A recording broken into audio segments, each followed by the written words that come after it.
Alexa, play the GOAT.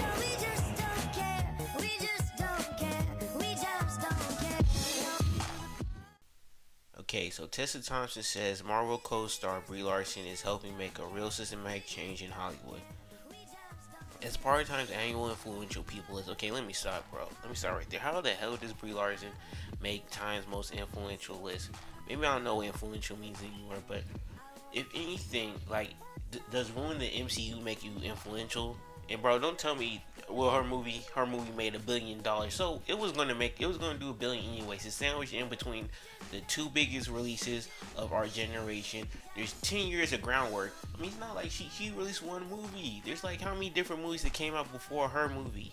It's not like the groundwork was already laid out for her. There was no way she can fail. Like, no respect. She don't get any respect for this. The actress wrote an essay about the real power of the woman who plays Captain Marvel. What power? I swear, some of these hoes really think that she's Captain Marvel in real life. Like, no, fuck out of here, bro. I'm so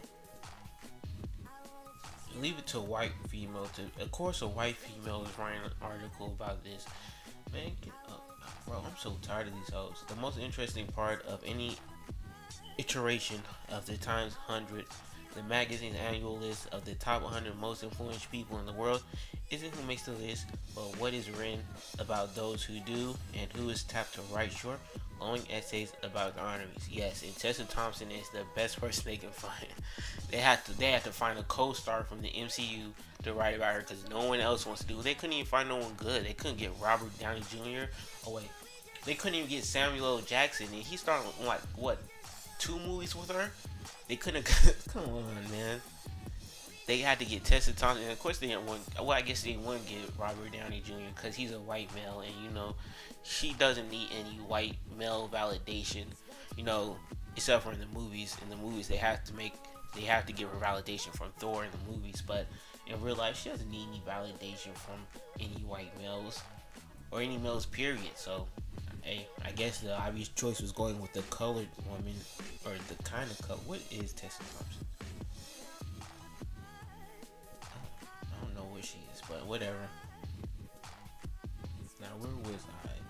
Oh yeah, this year is no different, as the magazine features a number of deeply personal essays from other big stars toting the power of the chosen honorees, the chosen ones. Oh my gosh, bro, come on. Including Marvel star Tessa Thompson. I think we're using the word star a little bit loosely. I mean, she's a better actor than Brie Larson. Her character's a lot more cooler, but she's not. She was what? She was in Ragnarok. Ragnarok's one of my favorite Marvel movies. I'm not gonna lie.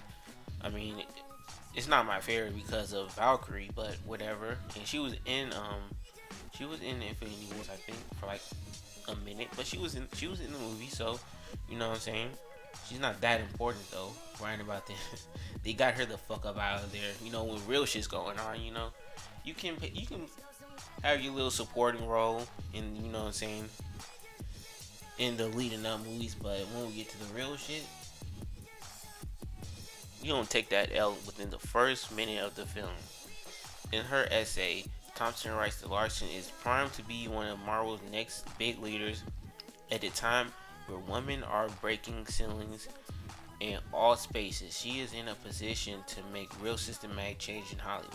I'm elated to see someone so pure of attention wield that power. Oh my gosh. Brie Larson is...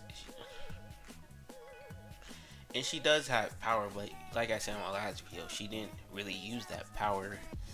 I mean, she used it to get this position for herself, but she could have given it to a black female. You know what I'm saying? You could have at least tried to get them to do the Monica Rambeau film, and I'm sure they might do a Monica Rambeau film eventually, but it should have been Monica Rambeau's movie to begin with. But whatever. Especially after all this shit you're talking, but whatever. I said what I had to say in the last video. She added, her activism is an extension of who she is. Exactly. She's a crybaby, a whiner, a virtue signaler, and just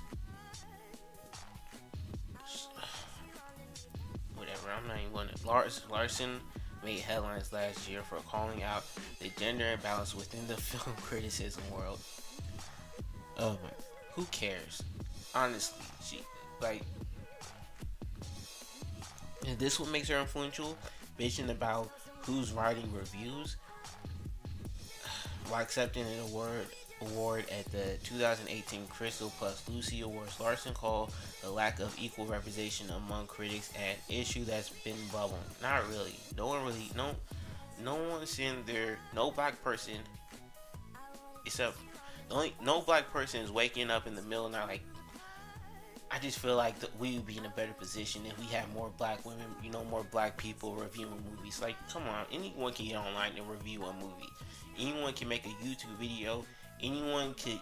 You don't even need. You can have a professional YouTube channel where you can actually make money off of reviewing movies if you want. You can make it a profession if you want.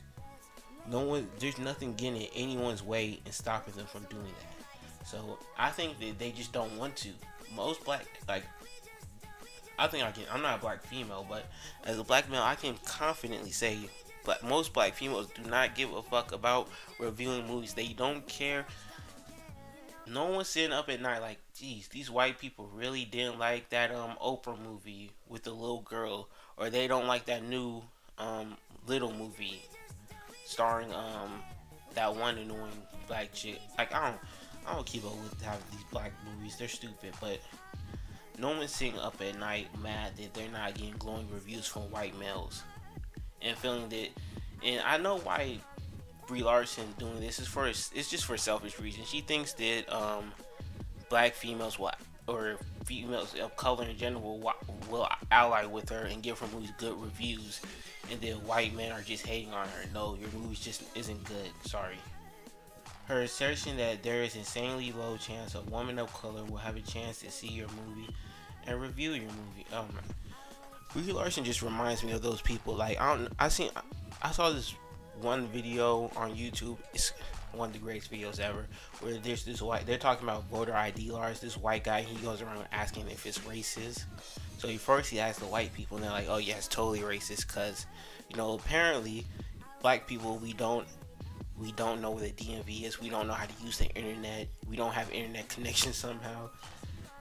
Just, I don't know how dumb some white people like Brie Larson think black people are. But then, he goes into the black neighborhoods and he asks the black people, like, so where's the DMV? And dude, automatically, he doesn't even say, yeah, I know what the DMV is, or point in the general direction, or he gets the exact street where the DMV is at.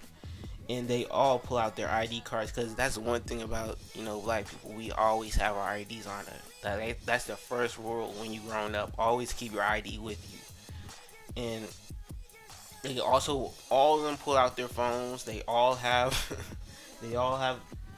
a data plan. They all know how to access the internet. Like, come on, like, what do these people really think of black people? Like, you really think black people don't know can't afford to go to the movies? They don't know how to review a movie online?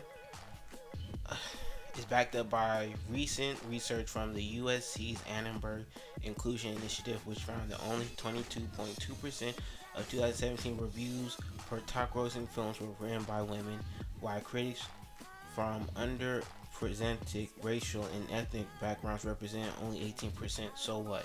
Maybe they don't care enough to write reviews for movies. Honestly, like, why do more people of color need to focus on writing reviews just because you want more people of color to write? That's so stupid. Thompson also wrote that her Avengers Endgame co-star is a warrior on and off screen, why she's not shattering records and stereotypes. When she's not shattering records and stereotypes as Captain Marvel. That's the first female lead superhero movie, which made more than $1 billion at the global box office. Yes, they won't let us forget that. And while you're talking about shattering records and stereotypes, again, it made $1 billion. I mean, so what? You could have put any other Marvel movie out and it probably would have done the same amount. Like, it's not like the movies. We're not going to give her credit for. I'm sorry.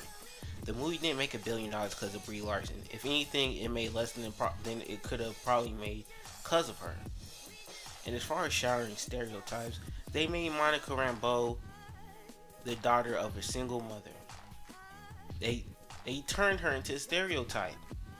Because Monica Rambeau, like I said in the comics, she has a father who she was influenced by. But they wanted to go to the stereotypical route. So how is Captain Marvel shattering stereotypes? Well, because it stars a white female. Never seen that before. Never seen a white female lead before, I guess. She's fighting fiercely for gender equality, inclusivity, and an end to sexual harassment in the workplace. She definitely seems like the type of person who me too someone. Ain't gonna lie. Earlier this year, when it came time to embark on the press tour for Captain Marvel, Larson was committed to making sure the opportunities afforded to journalists were as inclusive as possible, meaning no white people. She was also an early member of the Times Up movement in Hollywood. Larson frequently uses her platform to speak out for the same issues that Thompson mentioned in her essay. Pretty much, that's what all it takes to be, uh, to be a. That's why people have such a negative view on social justice warriors, because this is all it takes to really be an activist. Is to be online a virtue signal. Like when you look at, people during the slavery or during the civil rights era, they actually had to sacrifice some. Like she's not sacrificing anything. All she does is get some virtue points for whining about some stuff no one really cares about. Something that's not really a problem. Something you're just trying to make a problem. Like no one cares who's reviewing what. Sorry. Thompson isn't the only MCU star who supports Larson's effort for more inclusive spaces. Captain Marvel co-star Samuel Jackson told IndieWire in March, "It's good that she did it, and it's good that she said it, and I guess it made me more aware." See, even Samuel Jackson, like let's keep it a G. Does it sound like he even cares? It's like, shoot, I wasn't even aware. I wasn't even aware there was a problem with reviews. But I guess it's good that you brought it up. I don't really care. But whatever. Read Thompson's entire essay about the Marvel co-star right here. No. Plus, you can check out the entire Times 100 list right here. I'm good. Plus 6 different covers of this. No.